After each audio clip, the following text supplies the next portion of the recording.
வணக்கம். நான் லாவண்யா குஸ்லி ஃபேமிலிக்கு அனைவரையும் வரவேற்கிறேன். தமிழக முதல்வர் விஜய் அவர்கள் இன்னைக்கு எழும்பூர் அரசு ஆஸ்பத்திரிக்கு ஆய்வுக்கு போயிருக்காரு. இது திடீர் ஆய்வு. இந்த திடீர் ஆய்வு அங்க இருக்கிற அதிகாரிகளும் எதிர்பார்த்திருக்க மாட்டாங்க. அங்க இருக்கிற டாக்டர்ஸும் சரி, பேஷண்ட்ஸும் சரி. பேஷண்ட்ஸ்க்கு எல்லாம் நிஜமாவே ஒரு பெரிய சர்ப்ரைஸா இருந்திருக்கும். பட் டாக்டர்ஸ்க்கு பல பேருக்கு ஷாக்காக தான் இருந்திருக்கும்னு நான் நினைக்கிறேன்.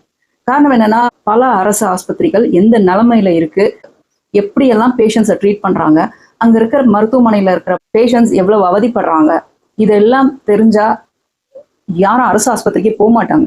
அந்த அளவுக்கு ரொம்ப பாவமான நிலைன்னு சொல்லலாம், கொடுமையான நிலைன்னு சொல்லலாம். அப்படிதான் நிலவிக்கிட்டு இருக்கு. இதை மாத்தணும் அப்படின்றது நம்ம தமிழக முதல்வரோட ரொம்ப நாளா அவர் சொல்லிட்டு இருக்கிற விஷயம். அரசு ஆஸ்பத்திரிகள் நிச்சயமா மேம்படுத்தப்படும். இதுல சாதாரண மக்கள்ல இருந்து ஹை லெவல்ல இருக்கிறவங்க வரைக்கும் எல்லாரும் வந்து ட்ரீட்மெண்ட் பண்ணிட்டு போற அளவுக்கு அவருடைய ஆட்சியில கண்டிப்பா அதுக்கான முயற்சிகள் மேற்கொள்ளப்படும். ஆனா பழைய ஆட்சியில இருக்கும்போது இது வரைக்கும் எல்லாம் மாத்தட்டிப்பாங்க. 70 ஆண்டு கால ஆட்சி, 70 ஆண்டு கால ஆட்சின்னு. 70 ஆண்டு கால ஆட்சியில அட்லீஸ்ட் 50 வருஷம் கூட விட்டுருங்க. இந்த 20 வருஷத்துல ஆஃப்டர் 2000க்கு அப்புறமாவது இருக்கிற பெரிய பெரிய ஆட்சிகள்னு மாத்தட்டிக்கிறாங்கல்ல, அவங்க இந்த அரசு ஆஸ்பத்திரிகளுக்கு என்ன பண்ணாங்க? 2020 ராஜீவ்காந்தி கவர்மெண்ட் ஹாஸ்பிட்டல்ல தான் எங்க அப்பா உயிரை விட்டாரு. காரணம் லேக் ஆஃப் டாக்டர்ஸ். அதாவது மருத்துவர்கள் இல்லாத காரணத்தினால் ஞாயிற்றுக்கிழமை சாயங்காலம் அதுவுமா ஒண்ணுமே இல்லாம உடம்புக்கு பிரச்சனை இல்லை, வெறும் ஜுரத்துல போய் அட்மிட் ஆனவர் ஒரே நாள்ல மறுநாள் இல்லை அப்படின்ற நிலைமைக்கு கொண்டு வந்து விட்டுட்டாங்க. ஒரு உயிர் எவ்வளவு முக்கியன்றது தமிழக வெற்றி கழகத்தினருக்கு ரொம்ப நல்லாவே தெரியும். நான் அதுல அனுபவப்பட்டிருக்கேன். இன்னமும் எங்களுக்கு அந்த ஃபீலிங், ஏன்டா அங்க கொண்டு போகணும், ஏதோ ஒண்ணு பண்ணி பிரைவேட் ஹாஸ்பிட்டல் கொண்டு போய் சேர்த்துக்கலாம். அது கரெக்டா கொரோனா டைம்ன்றதால லாக் ஆகி ஐ ஃபீவர் இருந்தா எடுத்துக்க மாட்டாங்க, கவர்மெண்ட் ஹாஸ்பிட்டல் தான் போகணும் அப்படின்னு சொன்னதன் காரணத்தினால வேற வழி இல்லாம கொண்டு போய் சேர்த்த இடம் அது. அதனால இந்த நிலைமை இதுக்கப்புறம் யாருக்குமே வரக்கூடாது. அவங்களுடைய வீட்டுல அம்மாவோ அப்பாவோ அண்ணனோ தங்கையோ அக்காவோ யாருக்குமே இந்த பிரச்சனைகள் இருக்கக்கூடாது. போனா சேஃபா வருவோன்ற தைரியத்தை முதல்ல இந்த அரசு ஆஸ்பத்திரிகள் கொடுக்கணும். அதுக்கு இந்த ஆய்வு ரொம்ப ரொம்ப பெரிய ஒரு ஒரு ஷாக்கு தான் அங்க இருக்கிற டாக்டர்ஸ்க்கு. நிச்சயமா இந்த ஆய்வு வந்து கண்டிப்பா அங்க இருக்கிற டாக்டர்களுக்கும் அங்க இருக்கிற அதிகாரிகளுக்கும் பயத்தை ஏற்படுத்தியிருக்கும். கண்டிப்பா மற்ற அரசு ஆஸ்பத்திரியில இன்னையில இருந்தாவது வேலையை ஆரம்பிச்சிருப்பாங்க கொஞ்சம் மேம்படுத்துற விஷயங்கள்ல. ஏன்னா பல குற்றச்சாட்டுகள் தான் வரும். ஆயம்மா வந்து காசு வாங்குறது, டிமாண்ட் பண்ணுவாங்க. எங்க அப்பாவுக்கு அந்த அக்கீஸ் மாட்ட முடியல, அந்த நாப்கின்ஸ் போட முடியல எங்களால. ஏன்னா வெயிட்டு, நான் இல்லை அந்த நேரத்துல, நான் கோயம்புத்தூர்ல இருந்தேன். என்னுடைய தங்கை உட்காந்து அவ்வளவு கஷ்டப்பட்டா. ஒரு ஹெல்ப்புக்கு ஆயமா கூப்பிட்டா, இது கூட போட முடியாது உங்களால, நீங்களே போட்டுக்கோங்க அப்படின்ட்டு போனாங்க. எவ்வளவு சில்லியா ஹேண்டில் பண்றாங்க. காசு கொடுத்தாதான் வந்து வேலை செய்வேன்ற அளவுக்கு இருந்தாங்க. அதெல்லாம் ரொம்ப வலி மிகுந்த தருணங்கள் தான் சொல்லணும்.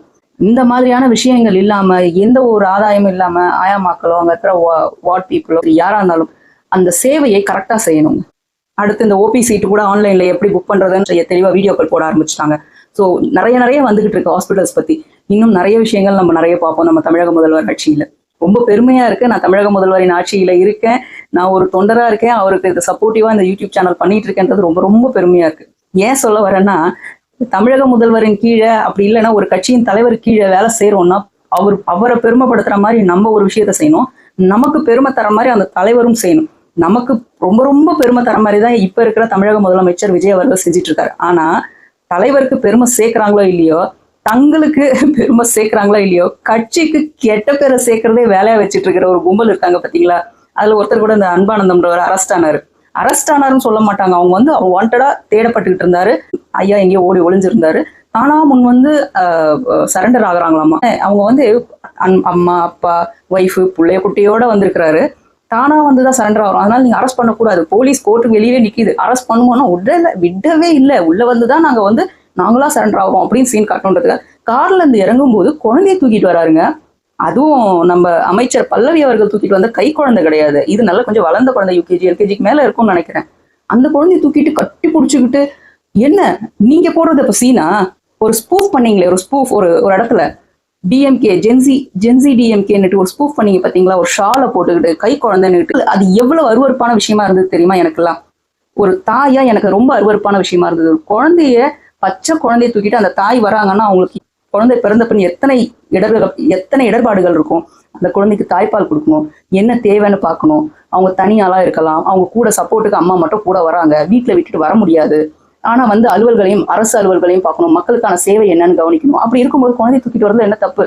வெளிநாடுகள் எல்லாம் தூக்கிட்டு வரும்போது இங்க எடுத்துட்டு வர்றதை ஸ்பூஃப் பண்ணி காட்டும் போதே உங்களுடைய தரம் என்னன்றது அவ்வளவு கிளியரா தெரிஞ்சு போச்சு.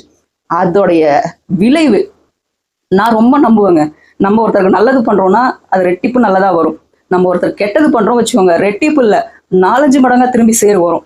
நான் அதனால எப்பவுமே என் பிள்ளைகளுக்கு சொல்றது, நீ நல்லது கூட பண்ணலைன்னா கூட பரவாயில்ல, தயவு செய்து கெட்டதை பண்ணிடாத, அதே போல வாய் வார்த்தையா கூட ஒருத்தரை ஹர்ட் பண்ணாதன்னு சொல்லி தான் நான் வளர்த்துட்டு இருக்கேன். ஆனா அந்த தாய் அந்த இதுல பேசுறாங்க, பேசிக்கிட்டே நடந்து வர்றாங்க, அது வீடியோ எடுக்கிறாங்கன்னு தெரிஞ்சுதான் அந்த தாய் பேசுறாங்க. அந்த தாய்க்கு கொஞ்சமாவது ஒரு ஈரம் இருந்தா மனசுல, ஒரு மனிதரை, நீங்க முதலமைச்சரை பேசுறீங்க, முதலமைச்சரை வந்து கிரிட்டிசைஸ் பண்றீங்கன்றதை தாண்டி ஒரு மனிதரை, சாதாரண பக்கத்துல இருக்கிற ஒரு மனிதரை கூட நம்ம அந்த மாதிரி பேச மாட்டோம்னு சொல்லி கொடுக்க மாட்டீங்களா உங்க பிள்ளைக்கு? என்ன பேச்சு தெரியுமா? நம்ம பார்க்காத போலீஸா, நம்ம பார்க்காத கேஸா? என் பையன் கொலை அடிச்சுட்டு போல, கொலை பண்ணிட்டு போல, அவன் இந்த தமிழ்நாட்டுக்காக பேசினான், தமிழ்நாட்டு மக்களுக்காக பேசினான்.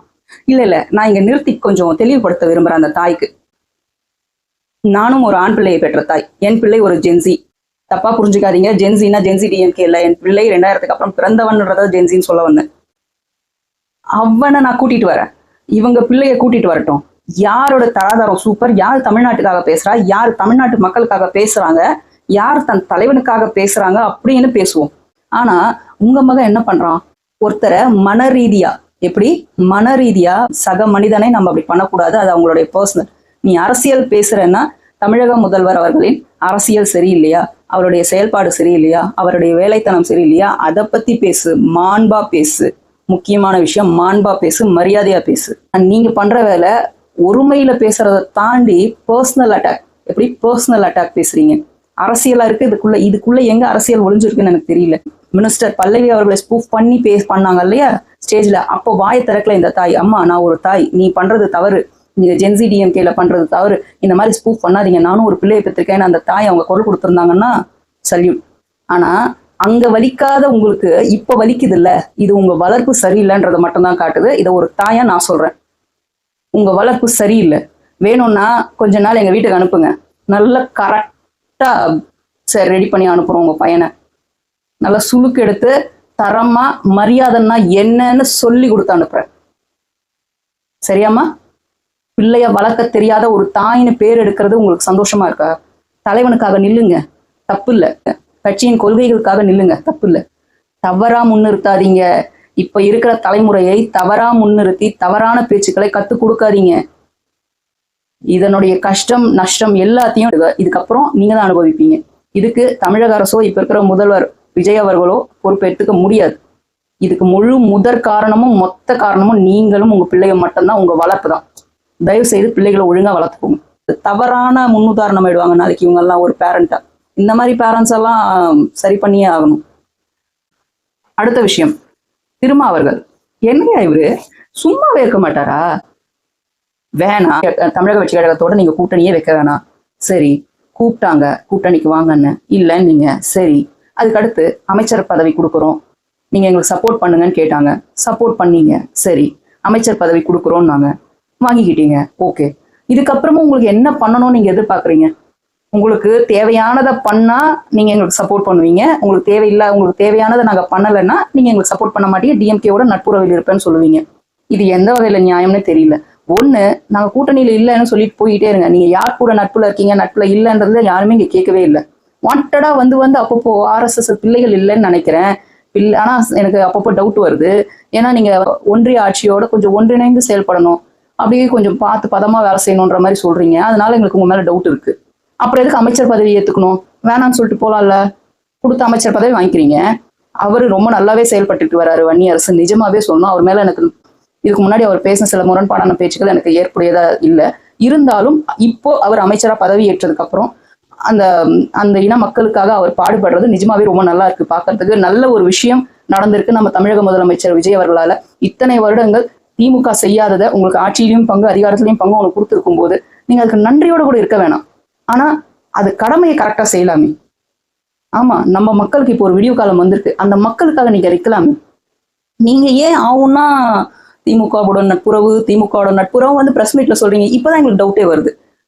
ஏதாவது எக்கு தப்பா மாட்டிக்கிட்டீங்களா என்ன? அப்படி ஏதாவது பிரச்சனை இருக்கா? வேணும்னா எங்க முதலமைச்சர் விஜய் அவர்கள்கிட்ட சொல்லுங்க, சீக்கிரட்டா தீர்த்து வைப்பாரு. அப்படி அந்த பிரச்சனை இல்லை அப்படின்னா நீங்க ஏன் இப்படி வந்து பூசி மொழுகணும்னு எனக்கு புரியல. ஒரு பெருந்தலைவர் இவர் செய்யற செயல் கிடையாது. நீங்க முக்கியமான மூத்த தலைவரா இருக்கீங்க. நீங்க பேசுற பேச்சு அவ்வளவு பக்குவப்பட்டதா இருக்கணும். எங்க அமைச்சர்களை குறை சொல்லி பேசுறாங்கல்ல பல பேர், இவர்களாவது இப்போ வந்தவங்க தெரிஞ்சுப்பாங்க. இன்னும் 6 மாசத்துக்கு அப்புறம் இந்த அமைச்சர்கள் எல்லாம் நீங்க சீண்டி கூட பார்க்க முடியாது. இப்ப இருக்கிறவங்க மற்ற கட்சிகள் எல்லாம் வந்து அண்ணாந்து பாக்குற அளவுக்கு அவர்களுடைய செயல்பாடுகள் இருக்கும். ஏன்னா இப்ப வந்து அவங்க ட்ரைனிங் பீரியட்னு வச்சுக்கோங்களேன், கத்துக்கிட்டு வெளியே வந்துட்டாங்கன்னா அந்த மாதிரி ஃபயர் மோட்ல யாருமே இருக்க முடியாது. ஏன்னா எல்லாரும் தமிழக வெற்றி கழகத்தின் தலைவர் விஜய் அவர்களின் செலக்ஷன். அதனால சிறு தவறும் நடக்காது அப்படின்றதுல எனக்கு பெரிய நம்பிக்கை இருக்கு. ஆனா இந்த மாதிரி கட்சிக்குள்ள வந்துட்டு ஆட்சியில அதிகாரம் வாங்கிட்டு, ஆட்சியிலையும் பங்கு வாங்கிட்டு, அதிகாரத்திலையும் பங்கு வாங்கிட்டு, நான் அங்கேயும் நிற்க மாட்டேன், நான் இங்கேயும் நிற்க மாட்டேன், நான் பறந்துட்டு தான் இருப்பேன், ஆனா எல்லா பக்கமும் என் கை இருக்கும், எல்லா பக்கமும் நான் வாய் வைப்பேன் அப்படின்றது நல்லா இல்லை. மக்கள்லாம் நம்மளை கவனிச்சுட்டு இருக்காங்க.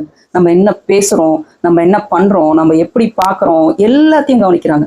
அப்போ நீங்க எந்த அளவுக்கு பார்த்து பக்குவமா நடந்துக்கணும்னு பார்த்துக்கோங்க. உங்களுடைய பக்குவம் மக்களுக்கானதா இருக்கணுமே தவிர, பழைய ஆட்சியில இருக்கும்போது தெரியாம ஒருத்தர் வண்டியில இடிச்சாருன்றதுக்காக ஓங்கினால் அப்போ அப்புன்னு சொன்னீங்களே, அந்த மாதிரி இருக்கக்கூடாது. அந்த தலைவர் திருமாவளவன் ஐயா எங்களுக்கு வேண்டாம். அந்த தலித் மக்களுக்காக நிற்கிற திருமாவளவன் ஐயா அவர்கள், பழைய திருமாவளவன் ஐயா அவர்கள், அவர் இருந்தா போதும். அவர்கள் உங்களுக்கு குரல் கொடுத்துக்கிட்டே இருந்தா போதும். கட்சிகளுக்கெல்லாம் நீங்க யாருக்கும் எந்த கட்சிக்குமே நீங்க வந்து ஒத்துக்கிட வேணும். சரி, மேலும் பேசுவோம். நன்றி, வணக்கம்.